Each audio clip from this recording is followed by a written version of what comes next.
So welcome. Today I'm joined by Rob Kavanagh. So Rob is the UK ECD for Oliver. So welcome, Rob.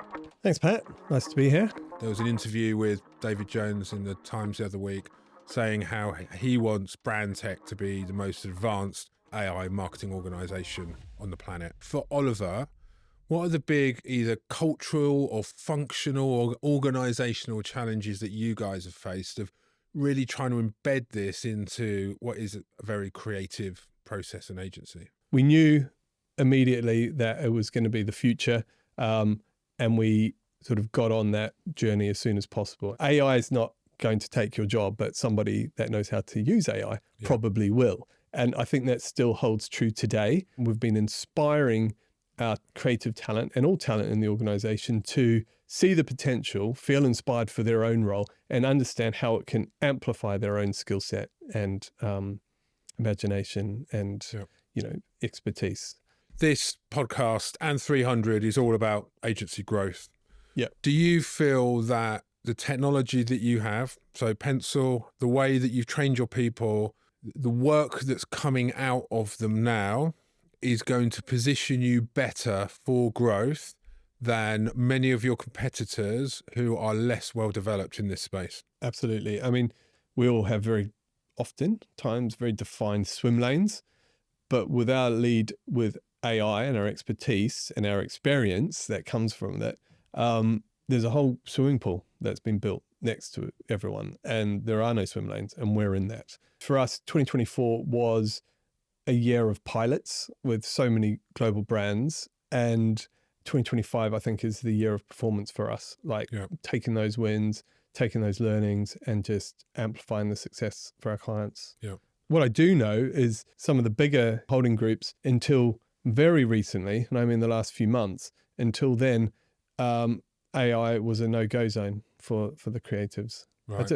I don't understand why. If you think about the creative process that you go through, when you're given a client brief, what part of it is it either speeding up or is it making better for you?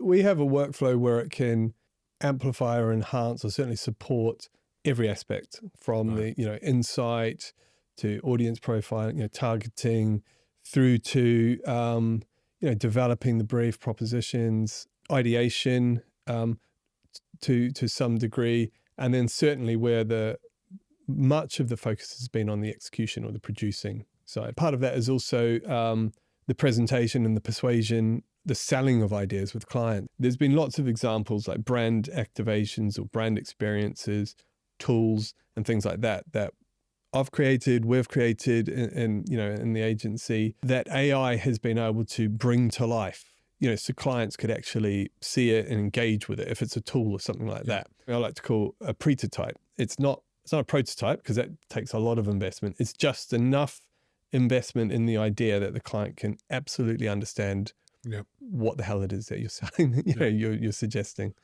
The briefs they're coming to you, are they requesting that you use AI to expand your thoughts, or is it just look, this is just how we work. You give us the same brief as you've always given us. We'll just use AI to make our output better for you. We don't use AI for every single client because there are some clients that have some discomfort around the security of AI or haven't got an internal policy that embraces it.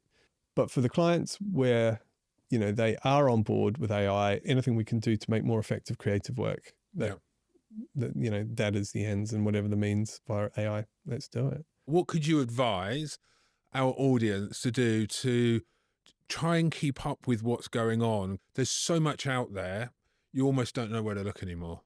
You can't possibly hope to know everything. So whatever your skill set is or your area of expertise, that's the first place to start. In terms of the technology advancements, Claude, artifacts, I heard about that on, I think it might have been the Hard Fork podcast or something like that. And then it's just getting that knowledge from somewhere and thinking, well, I'm going to have a go. Because this is the brilliant thing about AI. There are no instructions. You just have to figure it out for yourself. Right. In the UK, we actually gave everybody a day to dedicate to their AI development. And I love that book, Co-Intelligence by Ethan Mollick, because he talks about this magic number is 10. Once you've done 10 hours using AI to support the stuff you do every day, there's no going back. You just think, I can't not.